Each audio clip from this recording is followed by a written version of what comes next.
నైరుతి రుతుపవనాలు మళ్లీ చురుగ్గా కదులుతున్నాయి. వీటి ప్రభావంతో తెలుగు రాష్ట్రాల్లో పలుచోట్ల వర్షాలు కురుస్తున్నాయి. ముఖ్యంగా తెలంగాణలో వర్షాలు దంచికొడుతున్నాయి. తెలంగాణలో రానున్న 4 రోజులు భారీ వర్షాలు కురుస్తాయని హైదరాబాద్ వాతావరణ కేంద్రం తెలిపింది. ఈ నెల 22 వరకు పలు జిల్లాలకు భారీ వర్ష సూచన ఉన్నట్లు పేర్కొంది. వచ్చే మంగళవారం వరకు ఎల్లో అలర్ట్ జారీ చేసింది. ఇవాళ సిద్దిపేట, రంగారెడ్డి, హైదరాబాద్, మేడ్చల్, వికారాబాద్, సంగారెడ్డి, మెదక్, కామారెడ్డి, మహబూబ్ నగర్, నాగర్ కర్నూలు జిల్లాలో అక్కడక్కడ భారీ వర్షం కురిసే అవకాశం ఉందని తెలిపింది. మిగిలిన అన్ని జిల్లాల్లోనూ ఉరుములు, మెరుపులతో కూడిన వర్షాలు పడతాయని వెల్లడించింది.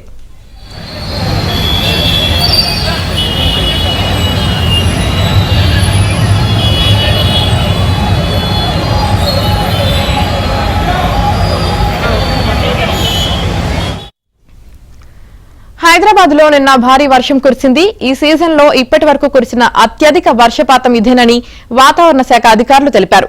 భారీ వర్షం కారణంగా వచ్చిన వరదలతో గ్రేటర్ లో లోతట్టు ప్రాంతాలు అతలాకుతలమయ్యాయి. ప్రధాన రహదారులను వరదలు ముంచేయడంతో కిలోమీటర్ల మేర వాహనాలు నిలిచిపోయాయి. రోడ్లపై ఎక్కడికక్కడ తీవ్ర ట్రాఫిక్ జామ్ అయింది.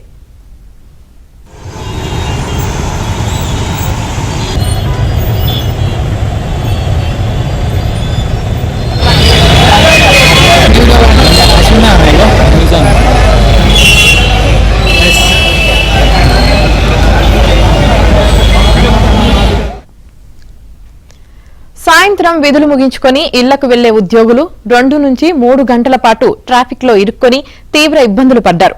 పలు ప్రాంతాల్లో కురిసిన భారీ వర్షంతో ప్రధాన రహదారులు ఏకంగా చెరువులను తలపించాయి. ముసారాంబాగ్ బ్రిడ్జిపై భారీగా వరద నీరు నిలిచిపోవడంతో వాహనదారులు తీవ్ర ఇబ్బందులు పడ్డారు.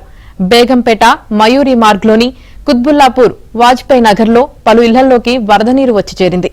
గచ్చిబౌలి పోలీస్ కమిషనరేట్ ఎదురుగా, ప్రిన్స్టన్ మాల్ ఎదురుగా రోడ్డుపై నడుములోతు వర్షపు నీరు నిలిచిపోవడంతో ఆ మార్గంలో వాహనాల రాకపోకలు పూర్తిగా నిలిచిపోయాయి. ఐటీ కారిడార్లో విధులు ముగించుకుని వెళ్లాల్సిన ఉద్యోగులు గంటల తరబడి ట్రాఫిక్ లో చిక్కుకోవాల్సి వచ్చింది.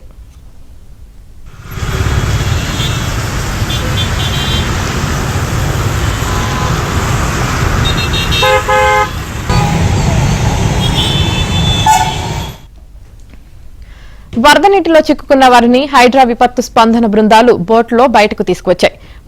ముప్పుపై ఫిర్యాదుల నేపథ్యంలో ప్యాట్నీ నాలాపై ఆక్రమణలను ఇటీవల హైడ్రా తొలగించింది.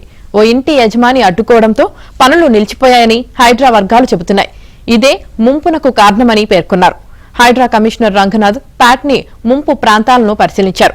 బోటులో తిరిగి సహాయక చర్యలను పర్యవేక్షించారు. రంగారెడ్డి జిల్లా బాలాపూర్ మండలం నాదర్గున్లో భారీ వర్షానికి గోడ కూలి ఓ మహిళ మృతి చెందింది.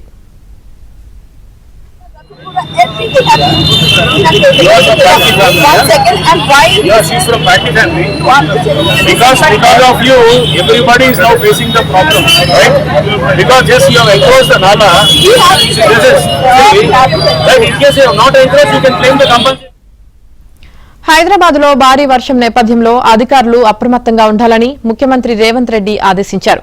జీహెచ్ఎంసీ, హెచ్ఎండీఏ, జలమండలి, విద్యుత్, పోలీస్ శాఖల సిబ్బంది సమన్వయంతో పనిచేయాలని సూచించారు. ఇక ఎస్డీఆర్ఎఫ్, ఎన్డీఆర్ఎఫ్, హైడ్రా బృందాలు, ఇతర విభాగాల అధికారులు అప్రమత్తంగా ఉండాలన్నారు. వర్షంతో ఇబ్బందులు పడుతున్న ప్రాంతాల ప్రజలు ఫిర్యాదు చేసిన వెంటనే స్పందించి చర్యలు తీసుకోవాలని ఆదేశించారు.